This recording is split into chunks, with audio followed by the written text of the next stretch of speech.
আমি শীতকালীন সবজি দিয়ে কিভাবে রোল তৈরি করলাম ওই রেসিপিটা শেয়ার করব আপনাদের সাথে। বাসায় কিভাবে খুব সহজে অল্প জিনিস দিয়ে কিন্তু ভালো এই মজার ক্রিস্পি রোলটা তৈরি করবেন ওই রেসিপিটা আপনাকে শেয়ার করব। আসসালামু আলাইকুম এভরিওয়ান, ওয়েলকাম করছি আমার আরও একটি নতুন রেসিপিতে।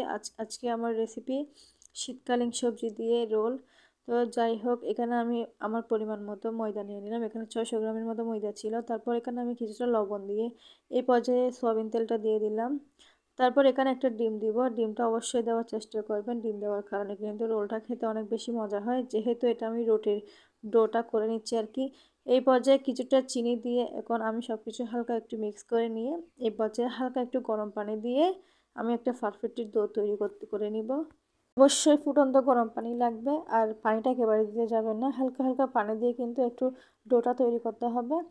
তো ডোটা আমি পানি দেওয়ার পর এভাবে কিন্তু হাত দিয়ে ভালো করে মেখে নিব। দেখিয়ে কিন্তু আপনাদের বুঝে নিতে হবে কিভাবে খুব ভালো করে কিন্তু মাখতে হবে যাতে রুটিটা পারফেক্টলি সুন্দর হয় আর কি।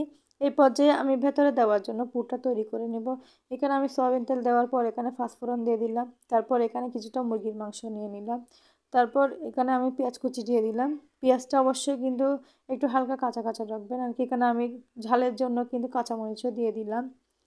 তো এই পর্যায়ে আমি চিকেনটাও দিয়ে দিলাম। চিকেনটা কিন্তু আমি একদম ছোটো ছোটো টুকরো করে নিয়েছি। তো এখানে আমি চিকেনটা দেওয়ার পর ভালো করে একটু নেড়ে চেড়ে নিচ্ছি আর কি, সিদ্ধ করে নিচ্ছি। এই পর্যায়ে কিছুটা লবণ দিয়ে দিলাম। লবণ দেওয়ার পর হালকা মরিচের গুঁড়া, হালকা হলুদের গুঁড়া, হালকা জিরা গুঁড়া, যা যা মশলা আপনার পছন্দ মতো যা যা মশলা সব কিছু দিতে পারবেন। এখানে এই পর্যায়ে আমি কি একটু হালকা রাঁধুনি গরম মশলাটাও দিয়ে দিলাম। তো দেওয়ার পর একটু ভালো করে নেড়ে চেড়ে মুরগির মাংসটা সেদ্ধ করে নিব আর কি। এই পর্যায়ে একটু জিরা গুঁড়াও দিয়ে দিলাম। এখন এই পর্যায়ে আমি বাঁধাকপি সবগুলা দিয়ে দিব। বাঁধাকপিটা আমি আগে দিই না, যেহেতু একটু নরম হয়ে যাবে। তো আজকে বাঁধাকপি দিয়ে কিন্তু রোলটা তৈরি করে দেখাবো।